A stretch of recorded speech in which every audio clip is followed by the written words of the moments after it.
हम जैसा बोते हैं वैसा ही पाते हैं। एक आदमी बर्फ बनाने वाली किसी कंपनी में काम करता था। वो हर रोज़ कंपनी बंद होने से ठीक पहले कंपनी के कुछ हिस्सों के चक्कर लगाया करता था। एक दिन वो आदमी कंपनी बंद होने से ठीक पहले अकेला ही कंपनी के फ्रीज करने वाले कमरे में गया, जहां गलती से उस कमरे का दरवाज़ा बंद हो गया।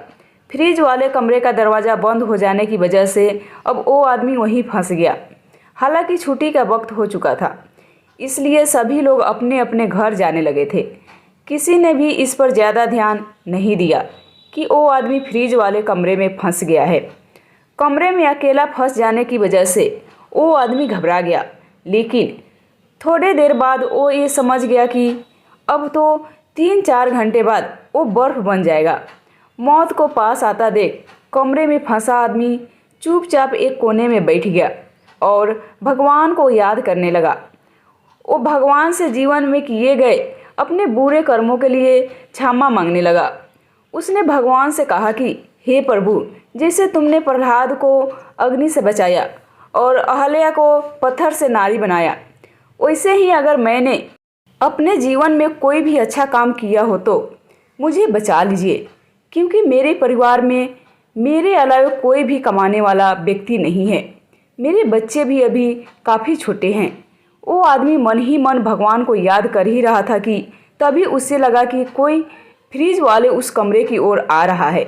तभी उसने देखा कि कंपनी का सिक्योरिटी गार्ड आकर उस कमरे का दरवाज़ा खोलता है। हालांकि तब तक उस आदमी की हालत थोड़ी ख़राब हो चुकी होती है। वो ठंड से ठिठुर रहा होता है। गार्ड फौरन उस आदमी को आग के पास ले जाता है, जहाँ थोड़ी देर बाद उसकी तबीयत थोड़ी सही होती है। उसके बाद वो आदमी उस गार्ड से पूछता है कि काका, आपको कैसे मालूम हुआ कि मैं अंदर कमरे में फंसा हुआ हूँ? गार्ड बोलता है, साहब, मैं यहाँ कई सालों से काम कर रहा हूँ। हर रोज़ कई मजदूर और अफसर गेट से हर रोज़ गुजरते हैं, लेकिन सभी लोग यहाँ से ऐसे गुजरते हैं जैसे यहाँ कोई खड़ा ही ना हो। लेकिन उन लोगों में से हो जो हर रोज़ आते जाते मेरा हाल चाल पूछते हो। रोज़ जाते वक्त मुझे राम राम काका कहते हो। आज सुबह आते वक्त आपने मुझसे हाल चाल तो पूछा था, लेकिन शाम में आप मुझे नहीं दिखे, तो मुझे महसूस हुआ कि ज़रूर आप किसी मुसीबत में हो। फिर क्या था? उस आदमी ने सोचा कि केवल हंसकर आते जाते हाल चाल पूछने और राम राम कहने की वजह से आज मेरी जान बच गई। उम्मीद करती हूँ कि आप सभी को ये कहानी पसंद आई होगी। पसंद आई होगी तो लाइक, शेयर एंड सब्सक्राइब जरूर करें, और आपको इससे क्या सीख मिली हमें कमेंट में ज़रूर बताएं।